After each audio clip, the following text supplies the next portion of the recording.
இந்தியாவினுடைய அரசியலமைப்பு சட்டத்தையே நீங்கள் கேவலப்படுத்தினீர்கள். கீழே சட்டமன்றத்தில் கீழே கிரவுண்ட் ஃப்ளோர்ல ராஜினாமா பண்ணிட்டு மேல படியேறி போறாங்க. அச்சடிக்கப்பட்ட அட்டை, உறுப்பினர் அட்டை, தாவேகா அட்டை சட்டமன்றத்தில் தயாராக இருக்கிறது. இந்த மாற்றத்தை தான் தமிழ்நாட்டு மக்கள் எதிர்பார்த்தார்களா? சட்டமன்றத்திலேயே எங்கள் தலைவர் சொன்னார், நாங்கள் குதிரை பேரம் நடத்துகிற கட்சி அல்ல, குதிரை வேகத்தில் செயல்படுகிற கட்சி என்று. இதற்கு மேல் என்ன நிரூபிக்க வேண்டும்? திடீரென்று ஒரு நாள் இரவு ஆளுநர் மாளிகை முன்னால் அண்ணன் டிடிவி தினகரன் அவர்கள் நின்றார். செய்தியாளர்கள் போனார்கள். உடனே ஒரு வீடியோ வெளியிடப்பட்டது. வீடியோவை வெளியிட்டதே தாவேகா. மக்கள் மத்தியிலே நின்று வாக்கு கேட்ட சட்டமன்ற உறுப்பினர் அமுக்கமாக காருக்குள்ளே இருந்து ரகசிய கையெழுத்து போடுகிறார். அப்பட்டமான குதிரை பேரம். முழுமையாக 5 ஆண்டுகள் ஜெயலலிதா அவர்கள் ஆட்சி செய்த பிறகு எடப்பாடியார் தலைமையில் கூவத்தூரில் என்ன நடந்தது என்று இந்த உலகத்திற்கே தெரியும். அது என்ன பேரம் என்று நாங்கள் சொல்ல போவதில்லை. ஏனென்றால் நாங்கள் அரசியல் பேச வந்தவர்கள், கருத்தை பேச வந்தவர்கள். கூவத்தூரில் என்ன நடந்தது தெரியுமா? எங்கிட்ட ஏன் கேட்குறீங்க? அண்ணன் செங்கோட்டையனிடம் கேளுங்கள். இப்ப புதிதாக கூட்டிட்டு போயிருக்கிற விஜயபாஸ்கர்களிடம் கேளுங்கள். இப்படித்தான் இதுக்கு பதில் சொல்லும். இல்ல பக்கத்துல மரியாதைக்குரிய அண்ணன் இருக்கிறார், அன்றைக்கு அவர் உள்ள இல்லை என்றாலும் அவரிடம் கேளுங்கள். காங்கிரஸை வீழ்த்துவேன் என்று திராவிட முன்னேற்ற கழகம் தொடங்கப்பட்டது. திராவிட முன்னேற்ற கழகத்தை வீழ்த்துவேன் என்று அண்ணா திராவிட முன்னேற்ற கழகம் துவங்கப்பட்டது. ஈழ இன அழிப்பு போரில் இவர்களை வீழ்த்துவோம் என்று தமிழ் தேசிய கட்சி துவங்கப்பட்டது. இவர்களெல்லாம் கொள்கையை மறந்து ஒரே இடத்தில் அமர வைத்திருக்கிறோம் எங்களை எதிர்ப்பதற்கு. இதுதான் செய்த பெரிய மாற்றம் தமிழ்நாட்டில். இப்ப கூட நீங்கள் தமிழ் தாய் வாழ்த்துக்கு தீர்மானம் கொண்டு வருகிற போது நாங்கள் எல்லாரும் ஆதரித்தோம். இந்த வரிசையிலே தான் அங்கே தாவேகாவும் உட்கார்ந்து கொண்டிருந்தது. தாவேகாவை ஆதரிக்க நாங்கள் தயங்கவில்லை. அது தமிழருக்கு நல்லது நடக்கும் என்று சொன்னால் நாங்கள் ஆதரித்தோம். ஆனால் எந்த வரிசை எங்களுக்கு கடினமாக இருக்கிறது தெரியுமா? இனப்படுகொலை செய்தவர்கள் என்று நீங்கள் குறிப்பிட்டு சொன்னீர்கள். அந்த வரிசையிலே காங்கிரஸ்காரனை உட்கார வைத்திருக்கிறீர்களே, அதுதான் தோழர்களே உண்மையிலேயே சுடுகிறது. 57 ஆண்டுகளாக மாறி மாறி ஆண்டு விட்டு வந்தபோது கூட செய்யாதனுடைய நிலைமைதான் இந்த அரசு பார்த்து கொண்டிருக்கிறது. காவிரியில் தண்ணி வரவில்லை. தாவேகா செய்த பிழையா? மாண்புமிகு முதலமைச்சர் அவர்களே, அது ஏற்கனவே தீர்க்கப்பட்ட பிரச்சனை. அதிலே நமக்கு சட்டப்படியான தீர்ப்பு இருக்கிறது. அந்த தீர்ப்பை நிலைநாட்ட வேண்டிய இடத்தில் இந்த நாட்டினுடைய முதலமைச்சர் என்கிற மாண்புமிகு முதலமைச்சர் என்கிற இடத்தில் நீங்கள் இருக்கிறீர்கள்.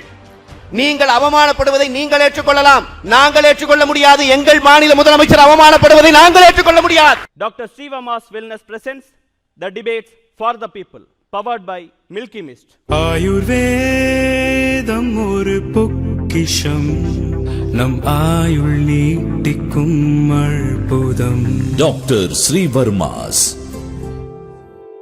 இது என்ன பாயசத்துக்கா? இதுதாமா பாயசத்தோட secret. Sweet and condensed milk from milky mist. பார்த்தாலே தெரியுது, நல்ல சூப்பர் பாயசம். Sweet and condensed milk from milky mist. தாவேகாவினுடைய அரசு அமைவது என்பது மிகுந்த எதிர்பார்ப்போடு அமைக்கப்பட்ட அரசு. அதை நாங்கள் முதலில் ஏற்கிறோம். ஆனால் என்னவென்றால், மக்கள் முழுமையாக 118 இடங்கள் கொடுத்து அவர்களை ஆட்சி அமைக்க சொல்லவில்லை. மாறாக அது 108 இடங்களிலே இருந்தது. சரியாக சொன்னால் 107 இடங்கள் என்று வந்தால், பிறகு ஊடகவியலாளர்கள் நீங்கள் எல்லாம் சேர்ந்து ஒரே போர்டாக போட்டீர்கள். அவர்களுக்கு தானே அதிகமாக இருக்கிறது, எனவே அவர்கள் தானே ஆட்சி அமைக்க மக்கள் சொல்லி இருக்கிறார்கள் என்று சொன்னீர்கள். உண்மையில் மக்கள் அப்படி சொல்லவில்லை. மக்கள் சொன்னது குடியரசுத் தலைவர் ஆட்சி தான். அது நாம் அதுக்கப்புறம் அது வர வேண்டாம் என்று நாங்களும் நினைத்தோம், திமுகவும் நினைத்தது, எல்லாரும் நினைத்தார்கள் தமிழ்நாட்டில். அது தமிழ்நாட்டினுடைய தொடர்ச்சி, நம்முடைய வரலாற்று தொடர்ச்சி. எனவே நினைத்தோம். அப்புறம் அதன் பிறகு நீங்கள் கொஞ்சம் பேரை எல்லாம் இங்கே இருந்து கூட்டிக் கொண்டு போனீர்கள், அங்கே ஆட்சி அமைத்தீர்கள். அதிலேயே பல குறைபாடுகளை நாங்கள் மீண்டும் மீண்டும் சுட்டிக்காட்டி இருக்கிறோம். விடுதலை சிறுத்தைகள் கட்சிக்கோ, சிபிஐ சிபிஎம் கட்சிக்கோ, ஐயுஎம்எல் கட்சிக்கோ, காங்கிரஸ் கட்சிக்கோ விழுந்த ஒவ்வொரு வாக்கும் தாவேகாவிற்கு எதிரான வாக்குத்தான். அந்த வாக்குகளை பெற்று வந்தவர்களை நீங்கள் கூட்டி போனீர்கள். ஆனாலும் அதை நாங்கள் குறை சொல்லவில்லை. ஏன் குறை சொல்லவில்லை என்றால், அது சட்டப்படி பிழை இல்லை. எனவே நாங்கள் அதை குறை சொல்லல. சட்டப்படி பிழை இல்லை, அந்த கட்சிகளோட தான். எனக்கு முன்னாடி தம்பி குறிப்பிட்டதை போல அண்ணா திராவிட முன்னேற்ற கழகத்தில் நீங்கள் குதிரை பேரத்தையே நடத்தினீர்கள். இதுவே நான் சொல்லுகிறேன், மாபெரும் ஏமாற்றம். மக்கள் எதை நினைத்து வாக்களித்தார்களோ அந்த திசையிலே நீங்கள் கொடுத்த மாபெரும் ஏமாற்றம். இந்தியாவினுடைய அரசியலமைப்பு சட்டத்தையே நீங்கள் கேவலப்படுத்தினீர்கள். நான் சொல்லுகிறேன், 3 சட்டமன்ற உறுப்பினர்கள் அதிமுகவை சேர்ந்தவர்கள் கீழே சட்டமன்றத்தில் கீழே கிரவுண்ட் ஃப்ளோர்ல ராஜினாமா பண்ணிட்டு மேல படியேறி போறாங்க. அச்சடிக்கப்பட்ட அட்டை, உறுப்பினர் அட்டை, தாவேகா அட்டை சட்டமன்றத்தில் தயாராக இருக்கிறது. உடனடியாக உறுப்பினராக்கப்படுகிறார்கள். குதிரை பேரமா இல்லையா? இந்த மாற்றத்தை தான் தமிழ்நாட்டு மக்கள் எதிர்பார்த்தார்களா? நான் இன்னொருபடி மேலே போய் கேட்கிறேன். அமமுக என்கிற ஒரு கட்சி, அந்த கட்சியினுடைய சட்டமன்ற உறுப்பினரை காணவில்லை என்று சொல்லி திடீரென்று ஒரு நாள் இரவு ஆளுநர் மாளிகை முன்னால் அண்ணன் டிடிவி தினகரன் அவர்கள் நின்றார். செய்தியாளர்கள் போனார்கள். பிறகு பார்த்தால் அவர் கையெழுத்து நான் போடவே இல்லை என்று சொன்னார். உடனே ஒரு வீடியோ வெளியிடப்பட்டது. வீடியோவை வெளியிட்டதே தாவேகா. அதில் என்ன சொன்னார்கள்? நீ கையெழுத்து போட்டிருக்கிறாய் பார் என்று வீடியோவை கொடுத்தார்கள். எங்கே உட்கார்ந்து கையெழுத்து போடுகிறார்? மக்கள் மத்தியிலே நின்று வாக்கு கேட்ட சட்டமன்ற உறுப்பினர் அமுக்கமாக காருக்குள்ளே இருந்து ரகசிய கையெழுத்து போடுகிறார். அப்பட்டமான குதிரை பேரம், அப்பட்டமான குதிரை பேரம். அதே நபர் சட்டமன்றத்திற்குள்ளே போய் இவர்கள் ஆட்சி நம்பிக்கை தீர்மானம் வருகிற போது இவர்களை ஆதரித்து வாக்களிக்கிறார். எனவே நான் சொல்லுகிறேன், முதல் எடுத்த எடுப்பிலேயே, முதல் கோணல் முற்றிலும் கோணல் என்பார்களே, முதல் எடுத்த எடுப்பிலேயே இந்தியாவின் அரசமைப்பிற்கு எதிராக, இந்திய சட்டத்திற்கு எதிராக, இந்த மக்களினுடைய, இந்த ஜனநாயகத்தினுடைய மனசாட்சிக்கு எதிராக உருவாக்கப்பட்ட ஒரு ஆட்சி இந்த தாவேகா ஆட்சி. ஒன்று, முதல் குற்றம். ரெண்டாவது, நாங்கள் ஏதாவது பேசணும்னா நீங்கள் உடனே எங்களை ஒவ்வொரு தடவையும் கேட்குறதுன்னா 3 மாதத்தில் என்ன சார் செய்ய முடியும்? அதை நாங்களே ஏற்கிறோம். 3 மாதத்தில் எல்லா சாதனைகளும் அவங்க செஞ்சிடணும்னு நாங்கள் கேட்கல. உண்மையில் எங்கள் மனசாட்சிப்படி நான் சொல்லுகிறேன், ஒரு 6 மாதம் 1 ஆண்டு காலம் அவர்கள் ஆட்சி செய்யட்டும், பிறகு அவர்களை விமர்சிப்போம் என்று தான் எல்லா கட்சிகளும் அந்த மனநிலையில் தான் இருந்தோம். ஆனால் நீங்கள் அந்த 3 மாதத்தில் செஞ்ச செய்திகளே 300 ஆண்டுகள் ஆனாலும் மாற்ற முடியாத பிழைகளாக மாறிக்கொண்டிருக்கிறது. மாநில உரிமைகளை நீங்கள் சமரசம் செய்கிறீர்கள். மேகதாதுவிலே அணை கட்ட வேண்டும் என்று சொல்லி வந்து நிற்கிற போது இந்த தாவேகா அரசாங்கம் என்ன நிலைப்பாடு எடுக்கிறது? நாங்கள் இப்போ தான் கேட்கிறோம். உங்களுக்கு அனுபவம் இல்லை என்பதற்காக நாட்டினுடைய அரசியல் வரலாறு காத்துக்கொண்டு நின்று கொண்டிருக்காது. நீங்கள் இன்றைக்கு அனுமதித்து விட்டீர்கள் என்றால் நாளைக்கு நாங்கள் ஆட்சிக்கு வந்து அமர்கிற போதும் அதை மீற முடியாது. இன்றைக்கு நாங்கள் கேட்பது தண்ணீர் பெற்றுக் கொடுங்கள் என்று உங்களை கேட்கவில்லை. தண்ணீர் பெறுகிற உரிமையை நாங்கள் ஏற்கனவே பெற்றுவிட்டோம், அதை காப்பாற்றுங்கள் என்று கேட்கிறோம். தாவேகா காரர்களே பேசுகிற போது என்னங்கிறாங்க, 50 வருஷமா இந்த பிரச்சனையை வச்சு ஓட்டுறாங்க சார், 50 வருஷமா தண்ணி கொண்டு வந்தையா? ஏன்னா ஒரு பக்கம் கூட படிப்பதில்லை என்று சத்தியம் செய்திருக்கிறார்கள். தயவு கூர்ந்து என்ன நடந்தது என்பதை படியுங்கள். ஏற்கனவே காவிரி நம்முடைய உரிமை என்ன என்பதை நாம் நிலைநாட்டி இருக்கிறோம். அதை மீட்டுக் கொடுங்கள் என்று தான் கேட்கிறோம். அதை தவற விட்டு விடாதீர்கள் என்று கேட்கிறோம். ஆயிரக்கணக்கான பேர் செத்து விழுந்து கொஞ்ச நஞ்ச ரத்தம் அல்ல சிந்திய ரத்தம் காவிரியை வென்றெடுப்பதற்கு உங்களுடைய அறியாமையால் அதை நீங்கள் இழக்கிறீர்கள். அதுக்காக தான் கர்நாடக சிஎம்ஏ மீட் பண்ணலாம். எவ்வளவு அறிவிலித்தனமான முடிவு. நான் சொல்லுகிறேன், எதற்காக முதலமைச்சர் கர்நாடகா போக வேண்டும் என்று நினைத்தார்? நான் கூட நினைத்தேன், நான் அசிங்கப்பட்டாலும் பரவாயில்ல, மக்களுக்கு நல்லது நடந்துராதான்னு போனான்னு நினைச்சேன். நான் கூட இவர்கள் செய்தி தொடர்பாளர்கள் இங்கே வந்து எங்கள் முதலமைச்சர் 3ஆம் தேதி போக போகிறார் என்று சொன்னபோது இவர்கள் தவறான செய்தியை சொல்லுகிறார்கள் போல இருக்கிறது, அரசு அந்த நிலை எடுக்காது என்று நினைத்தேன். அதன் பிறகு கூட நான் என் மனதை தேர்த்தி கொண்டேன். சரி, ஏதோ அவங்க கூப்பிட்டுருப்பாங்க போல இருக்குது காங்கிரஸ்காரங்கன்னு. ஆனால் சட்டமன்றத்திலே எழுந்து முதலமைச்சர் பேசுகிறார், நானாகத்தான் போக வேண்டும் என்று நினைத்தேன். சார், உண்மையாக சொல்கிறேன், இதில் நீங்கள் என்னமோ நீங்கள் திட்டினாலும் சரி, நீங்கள் என்னத்தையோ பேசிட்டு போங்க. ஆனால் நான் சொல்கிறேன், சத்தியமாக அரசியல் என்பது சினிமா இல்லை சார். அவரு முதலமைச்சர் பேசுகிற போது பேசுறாரு, சட்டமன்றத்தில் நின்று பேசுறாரு, 2 நாடுகளுக்கு இடையே இருக்கிற பிரச்சனையே பேசி தீர்க்கப்படுகிற போது 2 மாநில பிரச்சனைகளை பேசி தீர்க்க முடியாதா என்று நினைத்தேன். மாண்புமிகு முதலமைச்சர் அவர்களே, அது ஏற்கனவே தீர்க்கப்பட்ட பிரச்சனை. அதிலே நமக்கு சட்டப்படியான தீர்ப்பு இருக்கிறது. அந்த தீர்ப்பை நிலைநாட்ட வேண்டிய இடத்தில் இந்த நாட்டினுடைய முதலமைச்சர் என்கிற மாண்புமிகு முதலமைச்சர் என்கிற இடத்தில் நீங்கள் இருக்கிறீர்கள். நீங்கள் அவமானப்படுவதை நீங்கள் ஏற்றுக்கொள்ளலாம், நாங்கள் ஏற்றுக்கொள்ள முடியாது. எங்கள் மாநில முதலமைச்சர் அவமானப்படுவதை நாங்கள் ஏற்றுக்கொள்ள முடியாது. தமிழ்நாட்டு இதுவா மாற்றம்? மக்கள் விரும்பின மாற்றம் இதுவா? எம்ஜிஆர் போனாரு, அதே மாதிரி நானும் போடான். இது ஒரு கேள்வி. எம்ஜிஆர் அவர்கள் எப்ப போனாரு? நீங்களும் நானும் வழக்காடு மன்றத்துக்கு போறோம், நீதிமன்றத்துக்கு போறோம். நீதியரசர் எனக்கு தீர்ப்பு கொடுத்துட்டாரு. இப்ப நீங்க என்னை பார்த்து சொல்றீங்க, வா பேசிக்கலாம். போனா நான் பைத்தியக்காரனா இல்லையா? நான் தீர்ப்பு வாங்கி வச்சிருக்கேன். அப்ப புரட்சி தலைவர் போனார் என்று சொன்னால் அன்னைக்கு இந்த வழக்குகள் வராத காலம், சுமூகமாக பேசுவதற்கான வாய்ப்புகள் இருந்த காலம். இன்னைக்கு நீங்க திடீரென்று ஒரு அரசை அமைக்க முடியாது சார், நமக்கு ஒரு பெரிய தொடர்ச்சி இருக்குது. அப்ப சட்டப்படியாக கிடைத்த உரிமையை நீங்கள் இழக்கிறீர்கள். இதை நாங்கள் சுட்டிக்காட்டலாமா கூடாதா? இந்த ஊழல் குற்றச்சாட்டுகள்னு சொல்லி அதே ஒரு இப்ப விஜயபாஸ்கர் அவர்கள் கரூர்ல இருந்து போனாரு இல்லைங்களா? கரூர் விஜயபாஸ்கர் மேல தேர்தலில் முறைகேடு செய்து வென்று விட்டார்னு வழக்கு போட்டதே தாவேகாவினுடைய மாவட்ட செயலாளர். அவர் அங்கே போய் சேர்ந்த உடனே அந்த வழக்கை வாபஸ் வாங்கிட்டீங்க. நான் சொல்லுகிறேன், இதை எதிர்பார்த்து மக்கள் வாக்களித்தார்களா? இதுதான் மாற்றமா? டாஸ்மாக் கடைகளை மூடுவோம், குறைந்தபட்சம் நாங்கள் மதுவிலக்கு கொண்டு வருவோம். இன்னும் சொல்லுகிறோம், உங்களை போன்ற செய்தியாளர்கள் அந்த தாய்மார்கள் முன்னாடி கொண்டு போய் மைக்க வச்ச போது எத்தனை தாய்மார்கள் அவர்களுக்கு அரசியல் தெளிவு அதெல்லாம் தேவையே இல்லை. அந்த அம்மா என்ன சொன்னாங்க? ஐயோ குடிக்க வச்சு இப்படி எல்லாம் நடந்துருச்சு, எங்க பையன் வந்துருவான், தளபதி வந்துருவாரு, வந்த பிறகு இந்த குடியெல்லாம் இல்லாம பண்ணிடுவாரு. அந்த தாய்மார்கள் கண்ணீர் விட்டது உண்மையா இல்லையா? அவர்கள் வாக்குறுதியிலே இல்லையே. அவர் மதுக்கடைகளை சொல்றீங்க, அவர்கள் மாற்றத்தை விரும்பினார்கள் என்பது உண்மையா இல்லையா? அவங்க வாக்குறுதி நான் சொல்லவே இல்லை. அந்த மக்கள் மாற்றத்தை விரும்பினார்கள். இதே ஆதவர்ஜுனா அவர்கள் தொலைக்காட்சி பேட்டியிலே கொடுக்கிற போது இந்த மதுவிலக்கு சம்பந்தமாக உங்கள் நிலைப்பாடு கட்டாயம் எங்கள் நிலைப்பாடு மாறும், தனியார் மயப்படுத்துவோம் என்றே பேசிவிட்டு போனார் தேர்தலுக்கு முன்பே. சரிதானுங்களா? இப்படி இருந்த எதிர்பார்ப்புல இப்ப ஏற்கனவே டாஸ்மாகில் இருந்த வருமானத்தை விட இப்ப இந்த வருஷத்துக்கு எதிர்பார்ப்பு எவ்வளவு? வருமான கூடுதல் 56,000 கோடி இலக்கு வைத்திருக்கிறது இந்த அரசு. இந்த அரசினுடைய பினான்ஸ் செக்ரட்டரி பட்ஜெட் வர்ற அன்னைக்கு பேட்டி கொடுக்கிறார்.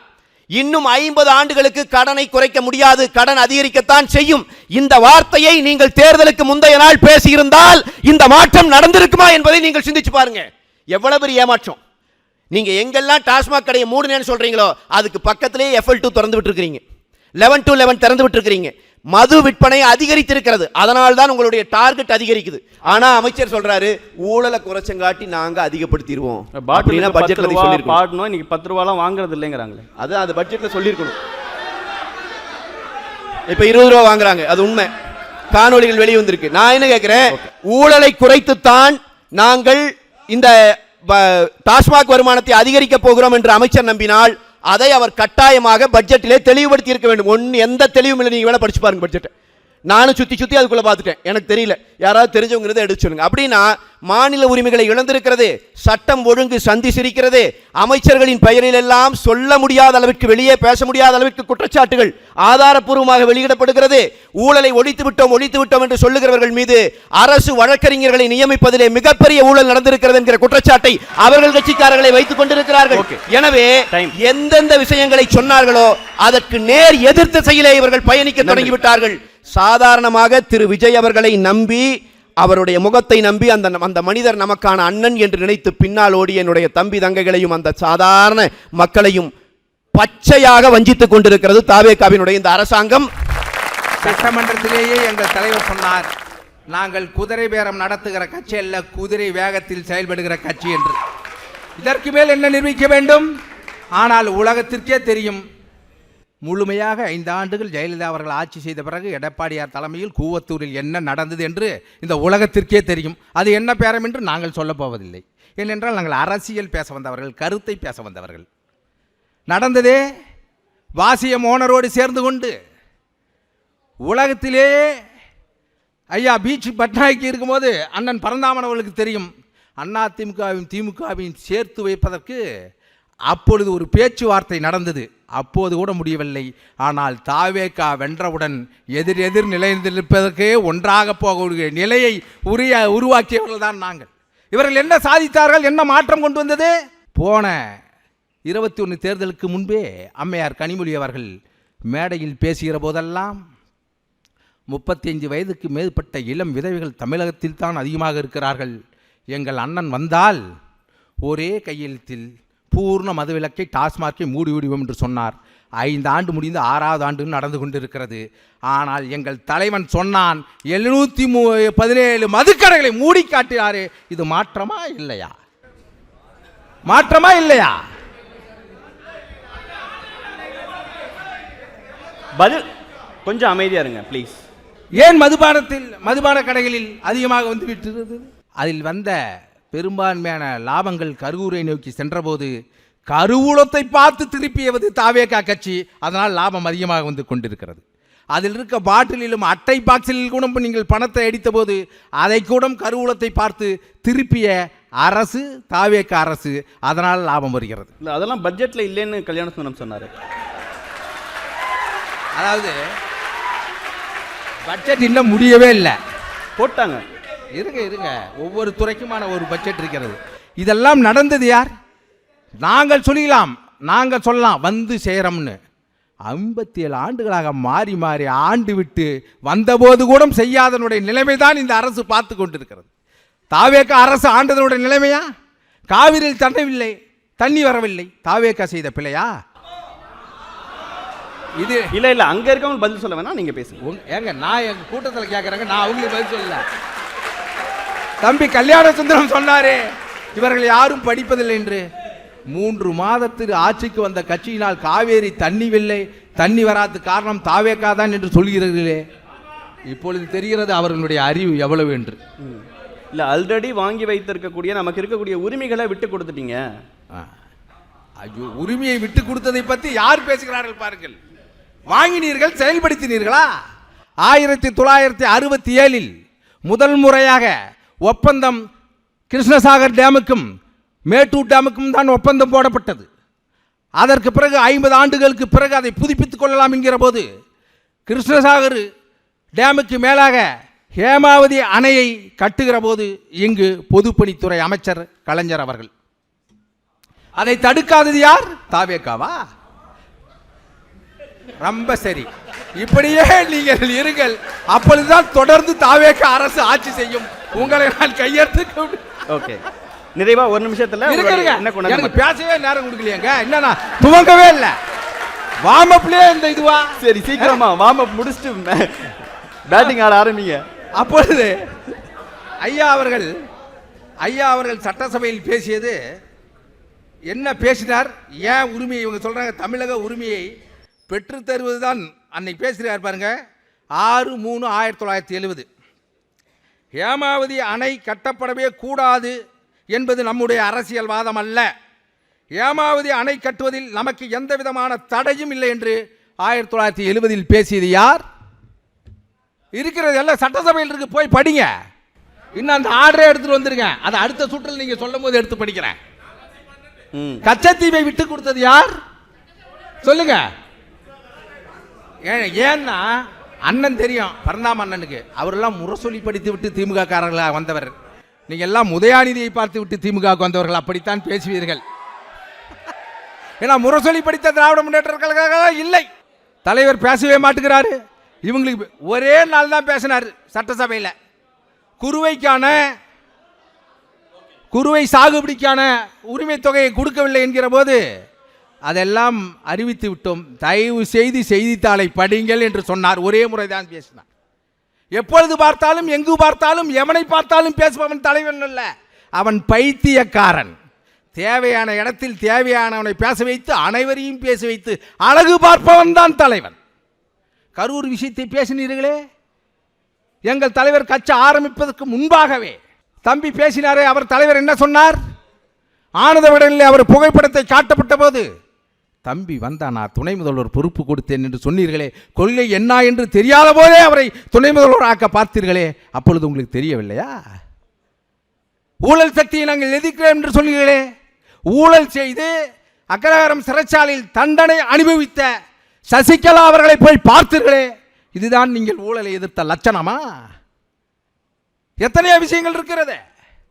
கரூரில் இறந்த பிறகு மலைகளில் மாநாடு தருமபுரியிலே நீங்கள் நடத்தி கொண்டிருக்கிற போது மறுநாளே அங்கே போய் சென்று, ஏன் தம்பி வர, எங்கள் தலைவர் காவல்துறையால் அப்புறப்படுத்தப்பட்டார், அப்பொழுது சொன்னீர்களே தம்பி வரவில்லை என்றால் என்ன, அண்ணன் வந்திருக்கிறேன் என்று சொன்னீர்களே, அப்பொழுது தெரியவில்லையா?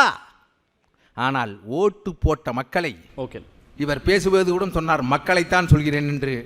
மக்கள் சரியான முடிவை தான் எடுத்தார். 1,72,00,000 மக்கள் அளித்த தீர்ப்பை நீங்கள் வாக்களித்தவர்களை தலைவனா நடிகனா என்று தெரியாத தருதலைகள் என்று சொல்கிறீர்களே. மக்களை பார்த்து குற்றம் சொல்கிற அனைவருக்கும் மக்கள் பாடத்தை உங்களுக்கு கற்றுக்கொண்டே இருப்பார்கள். தொடர்ச்சியாக தமிழக வெற்றி கழகம் தொடர்ச்சியாக ஆண்டு கொண்டே இருக்கும் என்று நான் பதிவு செய்து விட்டு, தாவேக்கா காரணம் என்று நாங்கள் ஏன் சொல்ல போகிறோம்? நாங்கள் சொல்லுவது, அதை பெற வேண்டிய அந்த உரிமை, ஏற்கனவே பெறப்பட்டிருக்கிற உரிமையை இந்த முறை பெற்றுத்தருகிற இடத்தில் முதலமைச்சராக திரு விஜய் அவர்கள் இருக்கிறார், தாவேக்கா ஆளும் கட்சியாக இருக்கிறது, அந்த கடமை அவர்களுடையது என்று சுட்டிக்காட்டுகிறோம். அந்த கடமையிலே நீங்கள் தவறிவிட்டீர்கள். அப்போ இதுதான் மாற்றமா என்று நாங்கள் கேட்கிறோம். இதை நீங்கள் 3 பேருமே எங்களுக்கு முன்னாடி இருந்த அரசுகள் குறித்து அவர்கள் பாணி விமர்சனங்களை வைக்கிறார்கள். இப்போ இதை டிஃபெண்ட் பண்ணுறதுங்கிறது பெரிய விஷயம் இல்லை. ஏன்னா கடந்த 5 ஆண்டுகளாகவும் இதைத்தான் செய்து கொண்டிருந்தோம். இதெல்லாம் முடிஞ்சு மக்கள் தீர்ப்பு உங்களுக்கு வாய்ப்பு கொடுக்கப்பட்ட பிறகு இன்னும் நீங்கள் எதிர்க்கட்சி போலவே அவர்களை பார் இவர்களை, நான் குதிரை பேரம் நடந்ததற்கான சான்றுகளை நாங்கள் ஆளுநரிடம் என்ன கொடுத்திருக்கிறோமோ அதைத்தான் சொன்னோம். நீதிமன்றத்தில் வழக்காக எதை போட்டிருக்கோ அதைத்தான் சொன்னோம். நீங்கள் என்னங்கிறீங்க? இப்போ அதுக்கு பதில் சொல்ல வேண்டியவர்கள் அதை விடுத்துவிட்டு கூவத்தூரில் என்ன நடந்தது தெரியுமா? எங்கிட்ட ஏன் கேட்குறீங்க? அண்ணன் செங்கோட்டையனிடம் கேளுங்கள். இப்ப புதிதாக கூட்டிட்டு போயிருக்கிற விஜயபாஸ்கர்களிடம் கேளுங்கள். இப்படித்தான் இதுக்கு பதில் சொல்லும். இல்ல பக்கத்துல மரியாதைக்குரிய அண்ணன் இருக்கிறார், அன்றைக்கு அவர் உள்ள இல்லை என்றாலும் அவரிடம் கேளுங்கள். என்ன பதில் சொல்ல முடியாது என்கிற நிலை வருகிற போது ஒரு எல்லல் தொனியிலே எதிர்க்கட்சிகளை வசைபாடுவதன் மூலமாக நாம் தப்பித்துக் கொள்ளலாம் என்று நினைப்பது ஒரு ஆளுங்கட்சிக்கு அழகல்ல என்பதைத்தான் நான் சுட்டிக்காட்ட விரும்புகிறேன். அதே போல நிறைய செய்திகள் மரியாதைக்குரிய எங்களுடைய அண்ணன் வைகை செல்வன் அவர்கள் அவர் குறிப்பிடுகிற போது நிறைய சொல்லிக்கொண்டே வந்தார். திடீரென்று ஏன் சொன்னான்றது தெரியவில்லை. அண்ணாவின் கொள்கை அதிமுகவில் இருக்கிறதா என்று கேட்டார். நான் அண்ணனுக்கு நினைவுபடுத்த விரும்புகிறேன், நீங்கள் யாரிடம் கொள்கை இல்லை என்று சொன்னீர்களோ அவர்தான் இந்தியாவின் வரலாற்றில் எந்த முதலமைச்சரும் செய்யாத வகையில் தான் ஆட்சி செய்த 4 வருடத்தில் 2 வருடம் கொரோனாவிலே போய்விட்ட போதும் மீதி இருந்த 2 வருடத்தில் 11 மருத்துவக் கல்லூரிகளை தமிழ்நாட்டில் கொண்டு வந்தார். அவர்தான் 68 கலைக்கல்லூரிகளை கொண்டு வந்தார். அவர்தான் 33 கூட்டு குடிநீர் திட்டங்களை நிறைவேற்றினார். அவர்தான் நீட் தேர்வில் 7.5 விழுக்காடு உள்ளிடஒதுக்கீடை கொண்டு வந்தார். அந்த நீட் தேர்வில் 7.5 விழுக்காடில் தேர்ச்சி பெறுகிற மாணவர்களுக்கு சுத்தமாக கட்டணமே இல்லை, சுழியம் என்கிற நிலையை அவர்தான் கொண்டு வந்தார். அவருடைய ஆட்சி காலம் தான். நான் சொல்லுகிறேன், யாரோ சிலர் போய்விட்ட காரணத்தால் அதிமுகவில் அண்ணாவின் கொள்கை போய்விடாது. அண்ணா திராவிட முன்னேற்ற கழகம் கொள்கையோடு நாங்கள் உறுதியாக நிற்கிறோம். என்னுடைய கடைசியா நான் இவங்க சொன்ன செய்திகளை சொல்லிட்டு போறேன். லஞ்ச லாவண்யம் தலைவிரிச்சு அடிச்சு நாங்கள் ஒரே ஒரு சின்ன எடுத்துக்காட்டை சொல்லுகிறேன். இப்ப சமீபத்தில் கான்ட்ராக்டர் கிட்ட லஞ்சம் வாங்குகிற ஒரு தாவேகா நிர்வாகியினுடைய வீடியோவை அந்த கான்ட்ராக்டர் எடுத்து வெளியே போட்டிருந்தார். அந்த நிர்வாகி மீது நடவடிக்கை எடுத்து விட்டோம், அவரை நீக்கிவிட்டோம் என்று தாவேகா அறிவித்தது. நேற்றைய தினம் அந்த நிர்வாகியின் மனைவிக்கு அதே பதவி கொடுக்கப்பட்டிருக்கிறது. லஞ்ச லாவண்யத்துக்கு எதிராக இருக்கிற தாவேகாவின் நிலைப்பாடு இதுதான் என்றால் நான் மீண்டும் அழுத்தம் திருத்தமாக சொல்லுகிறேன், உங்கள் மீது எங்களுக்கு எந்த காழ்ப்புணர்ச்சியும் இல்லை. நீங்கள் உங்கள் திசை வழியை சரி செய்து கொள்ள வேண்டும் என்கிற ஒரு எதிர்க்கட்சிக்குரிய என்ன அக்கறை எதிர்க்கட்சிக்கு இருக்க வேண்டுமோ அந்த அக்கறையோடு நாங்கள் உங்களுக்கு இதை சுட்டி காட்டுகிறோம். உங்களுடைய முதல் பயணம் தொடங்கி இருக்கிற பயணம் தவறான பாதையிலே தொடங்கி இருக்கிறது. நீங்கள் இந்த நாட்டிலே போட்டிருக்கிற பட்ஜெட் மிக மிக மோசமான பட்ஜெட். நீ ஒரே செய்தி முடிச்சிடறேன். நீங்க அதே மாதிரி காங்கிரஸ் கட்சி 60 வருஷத்துக்கு முன்னாடி தமிழன் தான் கண்டுபிடிச்சான். காங்கிரஸ் கட்சிங்கிறது இந்த மண்ணுக்கு மிகப்பெரிய கெடுதல் என்று கண்டுபிடித்தவனே தமிழன் தான். அந்த கட்சி 60 வருஷமா தமிழர்கள் புறக்கணிச்சார்கள். ஐயா கருணாநிதி கூட 2006 2011 வரைக்கும் அது மைனாரிட்டி கவர்மெண்ட் தான். ஆனாலும் கூட காங்கிரஸை அவர் அமைச்சரவைக்குள்ள விடல. ஏன் தெரியுங்களா? அவருக்கு தெரியும். அப்ப இந்த 60 ஆண்டு காலம் என்ன நடந்துச்சு? இப்ப அண்ணன் ஜெகதீசன் கூட சொல்லும்போது 3 பேரையும் ஒரே வரிசையில் உட்கார வைத்து விட்டோம் என்று சொன்னார். அதிலே ஒன்றும் இல்லை. இப்ப கூட நீங்கள் தமிழ்தாய் வாழ்த்துக்கு தீர்மானம் கொண்டு வருகிற போது நாங்கள் எல்லாரும் ஆதரித்தோம். இந்த வரிசையிலே தான் அங்கே தாவேகாவும் உட்கார்ந்து கொண்டிருந்தது. தாவேகாவை ஆதரிக்க நாங்கள் தயங்கவில்லை. அது தமிழருக்கு நல்லது நடக்கும் என்று சொன்னால் நாங்கள் ஆதரித்தோம். ஆனால் எந்த வரிசை எங்களுக்கு கடினமாக இருக்கிறது தெரியுமா? இனப்படுகொலை செய்தவர்கள் என்று நீங்கள் குறிப்பிட்டு சொன்னீர்கள். அந்த வரிசையிலே காங்கிரஸ்காரனை உட்கார வைத்திருக்கிறீர்களே, அதுதான் தோழர்களே உண்மையிலேயே சுடுகிறது. அந்த காங்கிரஸ் எந்த அளவிற்கு 60 ஆண்டு காலம் இந்த இந்தியாவை ஒட்டுமொத்தமாக நாசம் செய்ததோ அதன் மூளையாக செயல்பட்டு கொண்டிருந்த மான்டேக் சிங் அலுவாலியாவை கூட்டி வந்து இன்றைக்கு நீங்கள் பொருளாதார குழுவினுடைய தலைவருக்கு போடுகிறீர்களே, அவர்தான் இந்த நாட்டை சீரழித்த அந்த பொருளாதார கொள்கையினுடைய தலைமகன் என்பதை மட்டும் நினைவுபடுத்தி, எனவே தவறான பாதையில் பயணிக்கிறீர்கள், அதை மாற்றிக்கொள்ள வேண்டும். 200வது நாளிலாவது நாங்கள் எல்லாம் தாவேகா அரசை வாழ்த்துகிற அளவிற்கு உங்கள் அரசு இருக்க வேண்டும் என்று கேட்டு நிறைவு செய்கிறேன். பேப்பரை கண்டுபிடித்து அச்சடித்து தெருவாக விற்று அரசியல் அறிவு வரலாறு தெரிந்தவர் சொல்றார், எங்களை பார்த்து வரலாறு தெரியவில்லை. கனிமொழி பேசியது 2006 என்று. மே 7 2020 குடியை கெடுத்த குடியார அதிமுகன்னு ஐயா ஸ்டாலின் அவர்கள் ஒரு பக்கமும், இந்த பக்கம் கனிமொழி அம்மையார் அவர்களும், இந்த பக்கம் உதயாநிதியும் நின்ற வரலாறு அவருக்கு தெரியாமல் இருக்கலாம், எங்களுக்கு தெரியும். விவசாயிகளுக்கு நாங்கள் அதை செய்தோம், தண்ணியை கொண்டு வந்தோம்.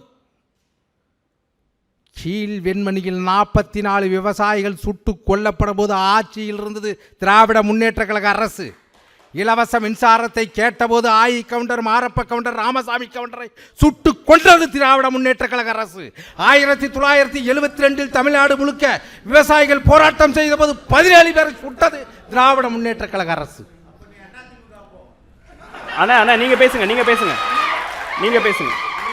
நீங்க பேசுங்க. உங்களுக்கு வரலாறு பதில் சொல்லாதீங்க. இந்திய கம்யூனிஸ்ட் கட்சியில் இருக்கிற பதில் சொல்லாதீங்க. ஆகையால் யார் ஒருவர் சூழ்நிலையை கையாள முடியாதோ, ஒரு பெண்ணின் மீது கரப்பாம்பூச்சி ஏறிவிட்டால் அந்த பெண் எதற்காக துடிக்கிறாள்? அந்த சூழ்நிலையை கையாள தெரியாத காரணத்தால் சூழ்நிலையை கையாளாக தெரியாதவர்கள் இப்படித்தான் பேசிக் கொண்டிருப்பார்கள். ஆனால் பதில் சொல்ல வேண்டிய கட்டாயம் எனக்கு இருக்கிறது. அண்ணா 2 நிமிஷம் முடிஞ்சுண்ணே. அதுக்கப்புறம் அண்ணா 2 நிமிஷம் முடிஞ்சுண்ணே. அண்ணா அடுத்து வைகை செல்வன் அண்ணா பேசணும். அதாவது பொதுவெளியில் நாகரிகத்தை பற்றி அண்ணா இந்த மாதிரி டைம் இல்ல வேற எங்கயாவது போய் காட்டுங்க. அண்ணா டைம் இல்ல இருக்கட்டும். அண்ணா டைம் இல்லண்ணே. இருங்க ஒண்ணுமே பேசவே ஆரம்பிக்கல. காவல்துறை ஒரு நிமிஷம் கூட இல்ல. காவல்துறை சொல்லிருக்காங்க அண்ணா. ஒரு நிமிஷம் கூட இல்லையா நீங்க? எங்க தலைவர் வந்து காலையில எந்திரிப்பாரு அண்ணா 7 மணிக்கு அண்ணா 8 மணிக்கு கக்கூஸ் போய் காலையில எந்திரிக்கிறவர் தான் இவர்களோட தலைவரா? ஓகே. காலை 5 மணிக்கே எழுந்திருவேன். காவல்துறை சாறு கொண்டு வந்துறாரு, குழம்பு கொண்டு வந்துறாரு. அவனு நல்ல வேலை அவர் வீட்டு சாப்பாடை தான் கொண்டு வந்து சாப்பிட்டாரு. ஊரை அடித்து உலையில் அடித்து மத்தவன் விட்டு சாப்பாடை சாப்பிடவில்லை. இல்ல சார், என்ன பதில் சொல்லுங்க? அவங்க ஆளுங்கட்சி எதிர்க்கட்சி கருத்தை பேசாம போனாதான் இதை டிஸ்டர்ப் பண்ணும். கொஞ்சம் புரிஞ்சுக்கோங்க. பாலியல் தொல்லையெல்லாம் கொடுக்கறாங்களாம். அண்ணா 2023 விருத்தாச்சலத்துல பக்ரிசாமிங்கிற திமுக கவுன்சிலர் அண்ணா அண்ணா சிறுமி மேல அவர் பாலியல் குற்றம் சாட்டப்பட்டு போஸ்கோ வழக்குல கைது செய்யறாரு. பதில் சொல்ல விடுங்க அண்ணா. 2026 சென்னை திருமங்கலத்துல பரத்துன வழக்கறிஞர் அணி பொறுப்பாளர் 12 வயது சிறுமிக்கு பாலியல் தொல்லை கொடுத்திருக்காருப்பா. இவர்கள்லாம் முற்றவர்கள். அண்ணா ஓகே. அடுத்து வைகை பிரியாணி கடையில போய் அடிச்சு சாப்பிட்டது யார்? தாவேக்காவா? அதாவது அண்ணா லைட்டா இல்லண்ணே 2 நிமிஷம் மேல ஆயிடுச்சு. போலீஸ் வந்து பேசுறாங்க. அவங்க 2 பேர். நீங்கள் இதே போல் செய்து கொண்டிருங்கள், கட்டாயமாக செய்யுங்கள். இன்னும் 25-30 ஆண்டுகளுக்கு உங்களை மக்கள் அப்புறப்படுத்திக் கொண்டு இருப்பார்கள். அண்ணா புரிஞ்சுக்கோங்க. போலீஸ் உங்க போலீஸ் தான் கேக்குறாங்க. ஒரு நிமிஷத்துல முடியுங்க ப்ளீஸ்.